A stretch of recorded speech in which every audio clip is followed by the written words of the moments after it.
नमस्कार, स्वागत है आप सभी का देवभूमि उत्तराखंड की खबरों में और मैं हूं आपके साथ ज्योति। रुक करेंगे खबरों का, लेकिन उससे पहले नजर डालेंगे इस वक्त की हेडलाइंस पर। देहरादून में मंत्री गणेश जोशी ने की माता रानी की पूजा अर्चना। 151 नवदुर्गा स्वरूपा कन्याओं का किया पूजन, दक्षिणा और उपहार देकर नवदुर्गा का आशीर्वाद लिया। देहरादून में हाथीवड़ कला में विजय जुलूस कार्यक्रम का आयोजन। हरियाणा चुनाव में बीजेपी की जीत पर जश्न, मंत्री गणेश जोशी ने किया प्रतिभाग। गुरु रामराय विश्वविद्यालय में नवरंग डांडिया का आयोजन। छात्राओं ने माता रानी के विभिन्न स्वरूपों का किया गुणगान। विद्यालय के प्रेसिडेंट महंत देवेंद्र दास महाराज ने की शिरकत। नैनीताल में छात्र संघ चुनाव की मांग को लेकर प्रदर्शन। विश्वविद्यालय कुलपति कार्यालय के पास दिया धरना प्रदर्शन कर की अनिश्चितकालीन भूख हड़ताल। ऋषिकेश में एसपी देहात ने पुलिस के साथ की बैठक। दशहरा को लेकर पुलिस प्रशासन ने कसी कमर। रावण दहन देखने वालों के लिए बनाया ट्रैफिक प्लान।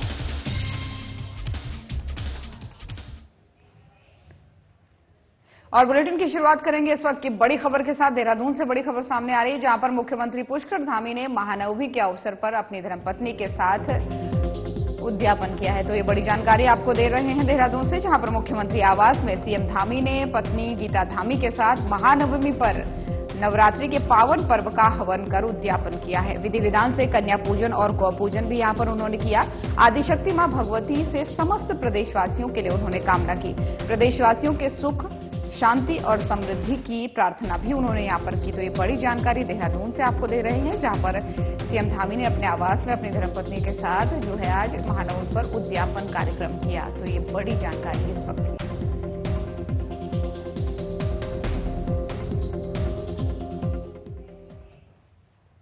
रुक करेंगे अगली खबर का। कैबिनेट मंत्री गणेश जोशी ने शारदीय नवरात्रि के महानवमी के अवसर पर किशन नगर स्थित राधा कृष्ण मंदिर में मां सिद्धिदात्री की आराधना कर 151 नवदुर्गा स्वरूपा कन्याओं का सामूहिक रूप से विधि विधान के पूर्वक जो है कन्या पूजन यहां पर किया। जिसके बाद से उन्होंने कन्याओं के पांव पखारे, उनको चुनरी ओढ़ाई और आरती उतारी। श्रद्धापूर्वक भोजन भी कराया। दक्षिणा और उपहार देकर नवदुर्गा स्वरूपा कन्याओं का आशीर्वाद भी उन्होंने प्राप्त किया। इस अवसर पर उन्होंने प्रदेशवासियों को शारदीय नवरात्रि की शुभकामनाएं देते हुए सभी की सुख समृद्धि और मंगलमय जीवन की कामना की है। कैबिनेट मंत्री गणेश जोशी ने कहा कि नवरात्रि में मां दुर्गा के विभिन्न स्वरूपों की उपासना का विशेष महत्व है। भारतीय संस्कृति में मातृशक्ति के सम्मान की गौरवमयी परंपरा का यह महत्वपूर्ण आधार भी रहा है। उन्होंने कहा कि नवरात्रि का पर्व हमें मातृशक्ति की आराधना और सम्मान की प्रेरणा देता है। समाज में नारी के महत्व को प्रदर्शित करने वाला ये पर्व जो है वो भारतीय संस्कृति की महान परंपराओं का भी प्रतीक है। ये उत्तराखंड देवभूमि है, जो हमारी संस्कृति है उसमें कहा जाता है जब नारी से जुड़ते रमनते तब देवता, क्योंकि आज सौभाग्य से अष्टमी भी है और नवमी भी है, जहाँ महागौरी और सिद्धिदात्री की पूजा होती है। आज नंदी शर्मा जी के वार्ड में हमने किशोर गोविंद जी के सहयोग से, तो यहाँ के अध्यक्ष हैं, 151 कन्याओं का पूजन हमने यहाँ पर किया है। उनसे आशीर्वाद लिया है कि हे माँ गौरी, हे माँ सिद्धिदात्री, हमें इतनी शक्ति दे, जिन जिन क्षेत्रों में हम काम कर रहे हैं उन क्षेत्रों में हम आगे बढ़ें, हम लोग स्वस्थ रहें, हमारे परिवारों में खुशियाँ आएं। ऐसी माँ से हमें प्रार्थना की है। और 151 कन्याएं जो माँ का स्वरूप है, उन्होंने हमें आशीर्वाद दिया है। तो उनको प्रणाम करता हूँ, उनको नमन करता हूँ। और इस आयोजन में हमारी सहयोग है नंदनी का और केशव गोविंद जी का विशेष आभार करता हूँ कि अपेक्षा से अधिक माताएं, कन्याएं माता स्वरूप यहाँ पर आई और मैं उनसे पूजन करने का मौका दिया। और कैबिनेट मंत्री गणेश जोशी ने हाथीबड़ कला में हरियाणा विधानसभा चुनाव में लगातार तीसरी बार ऐतिहासिक जीत, जम्मू और कश्मीर में संपन्न हुए विधानसभा चुनाव में शानदार प्रदर्शन करने के उपलक्ष्य में आयोजित विजय जुलूस कार्यक्रम में प्रतिभाग किया। इस अवसर पर कैबिनेट मंत्री गणेश जोशी ने पार्टी कार्यकर्ताओं के साथ हाथीबड़ कला बाजार में पटाखे फोड़कर और एक दूसरे को जलेबी खिलाकर जीत का उत्सव और जश्न मनाया। कैबिनेट मंत्री गणेश जोशी ने कहा कि जो लोग कहते थे मोदी मैजिक समाप्त हो गया है, उसके लिए ये ऐतिहासिक जीत आईना है। उन्होंने भारतीय जनता पार्टी द्वारा हरियाणा में पूर्ण बहुमत की सरकार बनने पर देश के पीएम मोदी, राष्ट्रीय अध्यक्ष जेपी नड्डा, गृह मंत्री अमित शाह और सीएम धामी का आभार व्यक्त करते हुए कहा कि सीएम धामी ने हरियाणा में जिन विधानसभा क्षेत्रों में प्रचार किया था उसमें सफलता मिली है। कैबिनेट मंत्री गणेश जोशी ने कहा कि हरियाणा की जीत सिर्फ एक ट्रेलर है। महाराष्ट्र, झारखंड और केदारनाथ उपचुनाव भी बीजेपी जीतने वाली है। जो लोग कहते हैं कि मोदी मैजिक समाप्त हो गया है, उनके लिए आईना है। भारतीय जनता पार्टी ने जो पूर्ण बहुमत की सरकार हरियाणा के अंदर बनाई है, उसके लिए मैं प्रधानमंत्री मोदी जी को, गृह मंत्री अमित शाह जी को, जो राजनीति के चाणक्य हैं जेपी नड्डा जी को, और प्रदेश के मुख्यमंत्री पुष्कर सिंह धामी जी को, क्योंकि आपने भी काफी प्रचार उत्सव हरियाणा में किया और जहां जहां आपने प्रचार किया उनका स्ट्राइक रेट 100% रहा। और ये हरियाणा की जीत एक ट्रेलर है। महाराष्ट्र भी हम जीतने वाले हैं, झारखंड भी हम जीतने वाले हैं, केदारनाथ का उपचुनाव हम जीतने वाले हैं। और कार्यकर्ताओं के अंदर इतनी ऊर्जा है, इतना जोश है, क्योंकि परसों बारिश हो रही थी, कुछ कार्यकर्ता वहां आ नहीं पाए थे। आज सुबह कार्यकर्ताओं के फोन आए, साहब हम जश्न मनाना चाहते हैं, तो आज अपने कार्यकर्ताओं के साथ हम जीत के जश्न को मना रहे हैं। और एक बार मैं प्रधानमंत्री जी का, नड्डा जी का, अमित शाह जी का और मुख्यमंत्री जी का भी अभिनंदन करता हूं, आभार करता हूं। और आपकी स्थिति भारतीय जनता पार्टी लगातार आगे बढ़ेगी, ये साथ यहां के कार्यकर्ता। और श्री गुरु राम राय विश्वविद्यालय के खेल मैदान पर जो है नवरंग डांडिया 2.0 का शुभारंभ विश्वविद्यालय के कुलपति डॉक्टर यशबीर दीवान, विश्वविद्यालय के कुलपति जो है डॉक्टर कुमुद सकलानी और कुलसचिव डॉक्टर अजय कुमार खंडूरी ने संयुक्त रूप से दीप प्रज्वलन कर यहां पर किया। विश्वविद्यालय के स्टूडेंट काउंसिल की ओर से आयोजित नवरंग डांडिया 2.0 का शुभारंभ गणेश वंदना और दुर्गा पूजा के साथ हुआ। विश्वविद्यालय में नवरंग डांडिया 2.0 की धूम रही। वहीं छात्र छात्राओं ने नवरात्र की पावन बेला पर माता रानी के विभिन्न स्वरूपों का गुणगान किया। कार्यक्रम में विश्वविद्यालय के छात्र छात्राओं और फैकल्टी सदस्यों ने गरबा और डांडिया नृत्य का जमकर लुत्फ उठाया। तेज रोशनी से नहाए जगमग पंडाल में गरबा नृत्य करते हुए यहां पर लोग नजर आए। वहीं आपको बता दें कि श्री गुरु राम राय विश्वविद्यालय के प्रेसिडेंट महंत देवेंद्र दास महाराज ने सभी प्रदेशवासियों और देशवासियों को शारदीय नवरात्रि की हार्दिक शुभकामनाएं दी। वहीं इस अवसर पर जो है एसजीआरआर विश्वविद्यालय के कुलपति डॉक्टर यशबीर दीवान ने बताया कि नवरंग डांडिया जो है एसजीआरआर विश्वविद्यालय के प्रांगण में भक्ति, उत्साह और उल्लास लेकर आया है। उन्होंने नवरंग डांडिया के आयोजन की सभी टीमों को बधाई दी।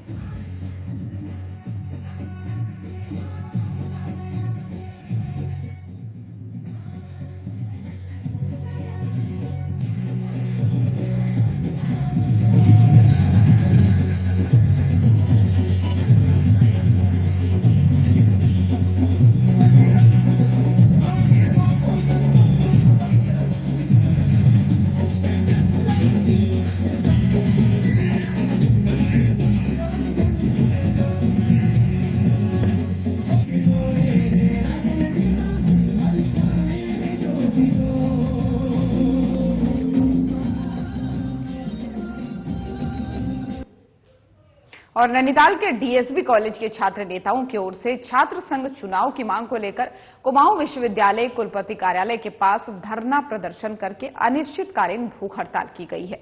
भूख हड़ताल पर कुछ छात्रों की तबीयत बिगड़ गई। आनन फानन में उन्हें प्रशासन द्वारा अस्पताल में उपचार के लिए भर्ती कराया गया है। वहीं देर रात शासन स्तर पर बैठक की गई।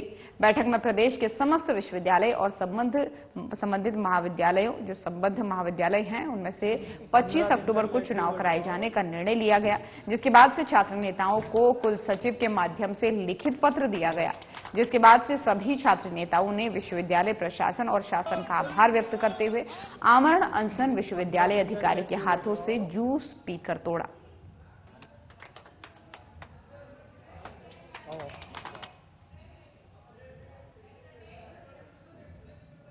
और यहां पर रुकेंगे एक छोटे से ब्रेक के लिए, जल्द हाजिर होंगे।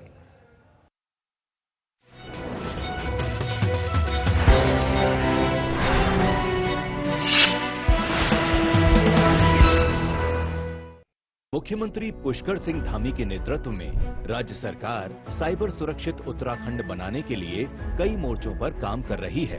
साइबर सुरक्षा के मजबूत तंत्र से साइबर अपराधियों की धरपकड़ में तेजी आई है। साइबर अपराधों से निपटने के लिए देहरादून और रुद्रपुर में 2 साइबर क्राइम पुलिस स्टेशन बनाए गए हैं। इसके अलावा सभी जिलों में साइबर सेल स्थापित की गई हैं। आजकल साइबर अपराधी digital arresting, AI voice cloning जैसे आधुनिक तरीकों से साइबर ठगी को अंजाम दे रहे हैं। मान लीजिए आपको कोई कॉल आती है और कहा जाता है आपका पार्सल पकड़ा गया है या आपके अकाउंट से गैर कानूनी लेन देन हुआ है। वीडियो कॉल में अपराधी का बैकग्राउंड किसी पुलिस स्टेशन की तरह दिखता है।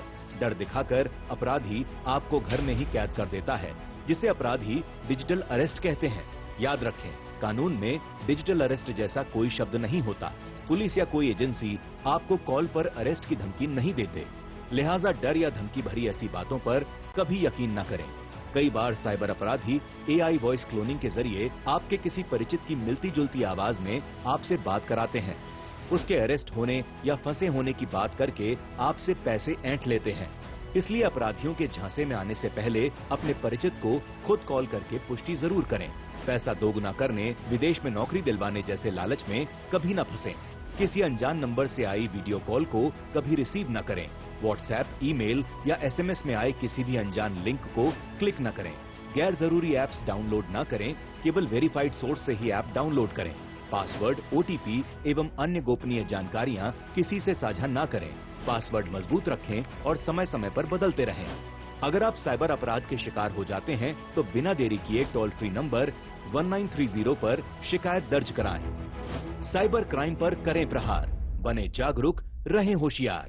प्रधानमंत्री नरेंद्र मोदी जी के मार्गदर्शन और मुख्यमंत्री पुष्कर सिंह धामी के कुशल नेतृत्व में उत्तराखंड सरकार महिलाओं के सर्वांगीण विकास और सशक्तिकरण के लिए लगातार कार्य कर रही है।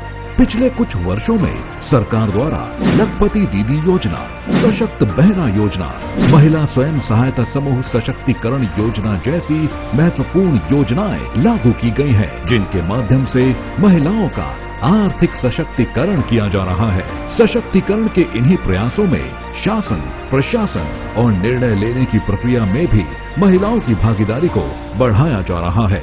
जहां एक ओर महिलाओं को सरकारी नौकरियों में 30% का क्षैतिज आरक्षण दिया गया है, वहीं अब सरकार ने कोऑपरेटिव बैंकों और सहकारी समितियों में महिलाओं के लिए 33% आरक्षण देने का निर्णय लिया है।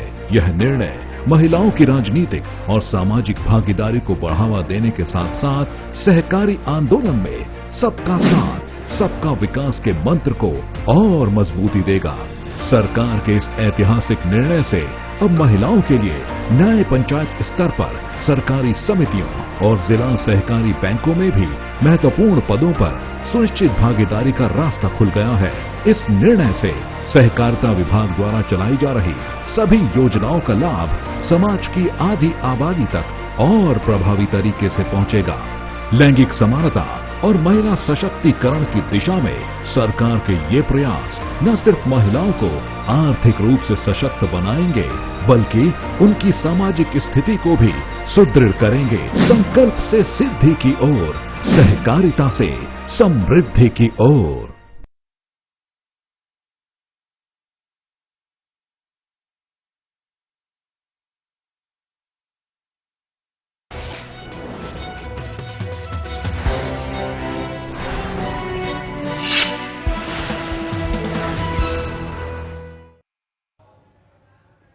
तो ब्रेक के बाद एक बार फिर से स्वागत है आप सभी का। चलिए खबरों में आगे बढ़ेंगे।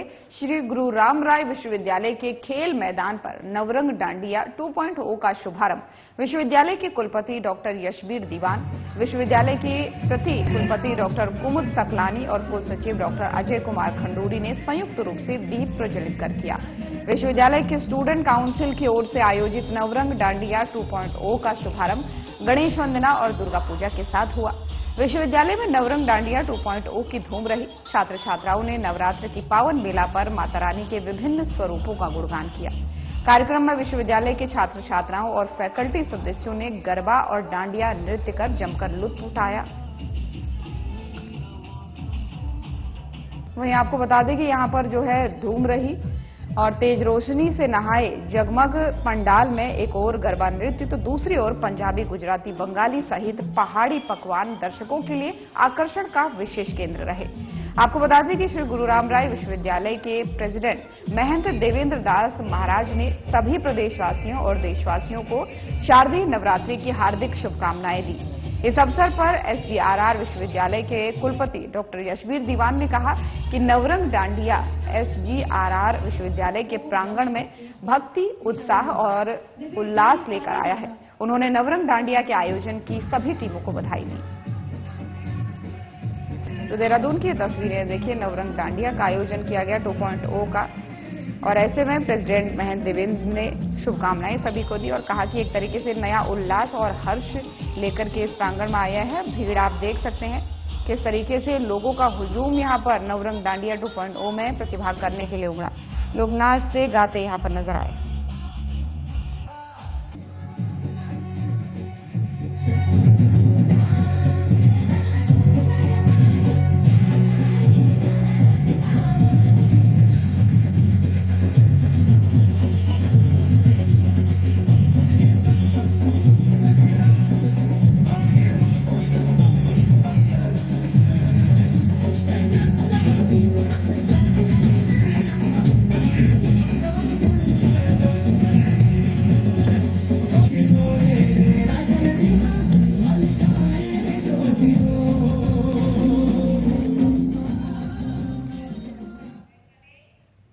और दशहरा के दिन शहर में ट्रैफिक और कानून व्यवस्था को बनाए रखने के लिए ऋषिकेश पुलिस ने कमर कस ली है। एसपी देहात लोकजीत सिंह ने पुलिस अधिकारियों और रामलीला कमेटियों के पदाधिकारियों के साथ बैठक की है इस मामले में, जिसमें व्यवस्थाओं को लेकर विचार विमर्श करने के बाद से ट्रैफिक प्लान लागू करने का निर्णय लिया गया।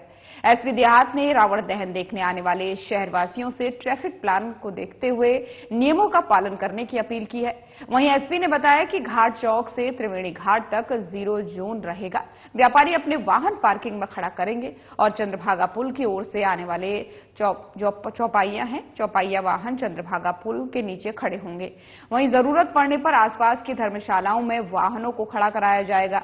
श्यामपुर की ओर से आने वाले वाहन जयराम चौक के सामने खाली भूमि और नगर निगम में खड़े होंगे।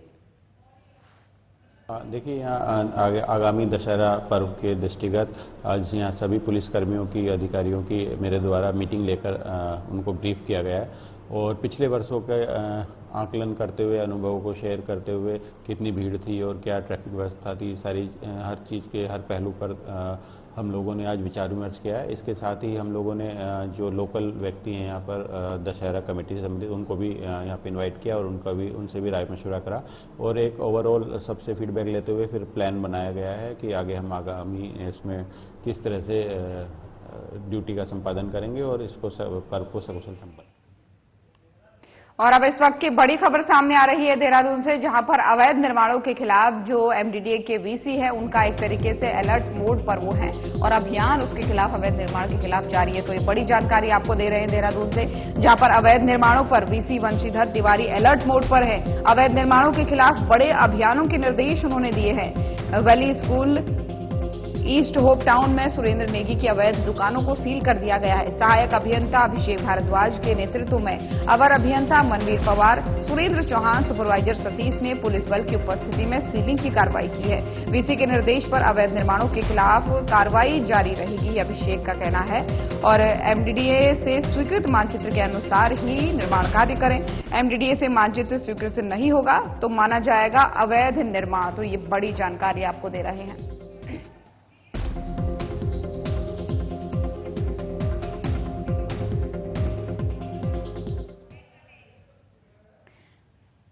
और इसी खबर पर ज्यादा जानकारी के साथ कमल शर्मा, ब्यूरो चीफ उत्तराखंड से हमारे साथ फोन लाइन पर जुड़ गए हैं। कमल जी, अगर इसी तरीके से अवैध निर्माण के खिलाफ कार्रवाई होती रहे तो ये बहुत अच्छी बात है। वीसी वंशीधर तिवारी के नेतृत्व में और उनके निर्देश पर अभी कहां पर कार्रवाई हुई है?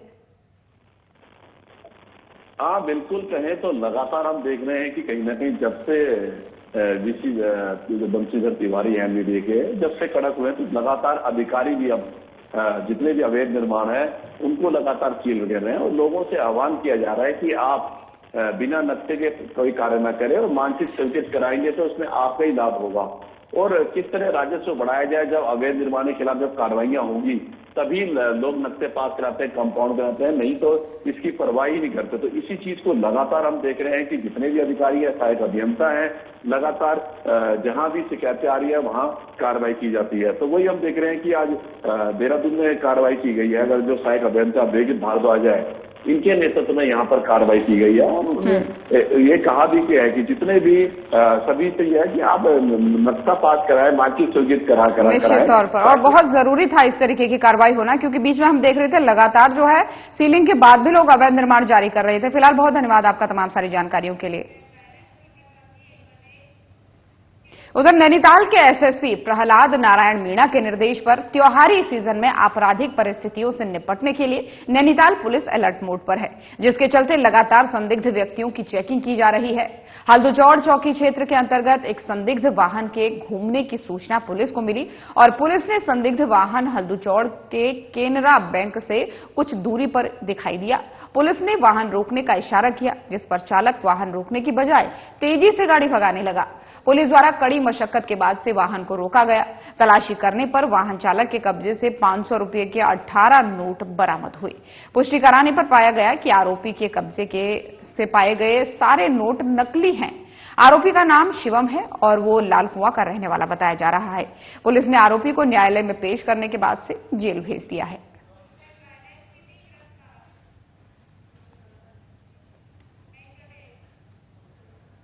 और जनपद टिहरी के पुलिस कप्तान आयुष अग्रवाल अपने वादे पर खरा उतरते हुए नजर आ रहे हैं। वादे के मुताबिक धोखाधड़ी से संबंधित मामलों का खुलासा हो रहा है। ताजा मामला जो है वो मुनिकीरेती थाना क्षेत्र के अंतर्गत ऑनलाइन ट्रेडिंग के नाम पर 15,77,000 की धोखाधड़ी का सामने आया है, जिसमें पुलिस कप्तान के निर्देश पर मुकदमा दर्ज हुआ और मामले के खुलासे की जिम्मेदारी पुलिस के साथ साइबर सेल की टीम को दी गई है। वहीं आपको बता दें कि कड़ी सुरागसी करने के बाद से साइबर सेल ने दीपक और कृष्णा नाम के 2 ठगों को फरीदाबाद से गिरफ्तार किया है, जो मूल रूप से बिहार के रहने वाले बताए जा रहे हैं। पुलिस कप्तान आयुष अग्रवाल ने बताया कि आरोपियों के कब्जे से मोबाइल सिम और एटीएम और आधार कार्ड बरामद हुआ है। मामले में अधिक जानकारी के लिए साइबर सेल और पुलिस ने मिलकर के अग्रिम जांच भी शुरू कर दी है। पीड़ित से ठगी गई रकम कैसे पीड़ित को वापस दिलाई जाए, इस पर भी कार्रवाई की जा रही है। साइबर सेल के उप निरीक्षक संजय मिश्रा और दर्शन काला को पुलिस कप्तान ने मामले का शीघ्र खुलासा करने पर शाबाशी भी दी है।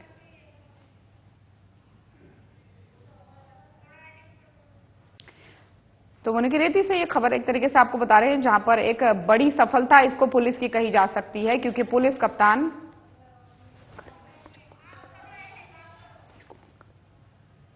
तो मुनिकीरेती से खबर आपको बता रहे थे, जहां पर एक तरीके से ठगी का खुलासा हुआ है। पुलिस के हाथ, पुलिस कप्तान के निर्देश में जो कार्रवाई हुई है उसमें एक बड़ी सफलता हाथ लगी है।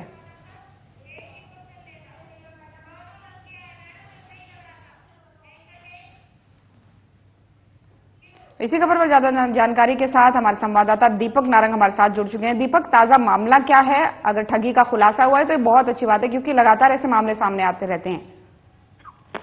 देखिए, ये ऋषिकेश के निकट मुनिकीरेती थाना क्षेत्र का मामला है। यहाँ पर एक व्यक्ति के साथ जो है ऑनलाइन ट्रेडिंग के नाम पर जो है 15,77,000 रुपए की धोखाधड़ी हुई थी और इस मामले में जब पुलिस को शिकायत मिली तो पुलिस ने इस मामले में मुकदमा दर्ज करके जो है अपनी जांच शुरू की। लेकिन इसमें जो पुलिस कप्तान है आयुष अग्रवाल, उन्होंने इस मामले को खुलासा करने के लिए साइबर सेल को भी जो है इसमें जो है इंक्लूड किया और उनको कहा कि किसी भी तरीके से मामले का खुलासा होना चाहिए, क्योंकि पुलिस बिल्कुल निश्चित तौर पर, क्योंकि इस तरीके के मामले का खुलासा अगर नहीं होगा तो लोग कहीं ना कहीं हमेशा इस तरीके के गिरोह में आने में फंसते हुए नजर आएंगे। फिलहाल बहुत धन्यवाद आपका तमाम सारी जानकारियों के लिए। तो देवभूमि उत्तराखंड की खबरें देख रहे थे आप। बुलेटिन में फिलहाल इतना ही। खबरें लगातार जारी हैं। नमस्कार।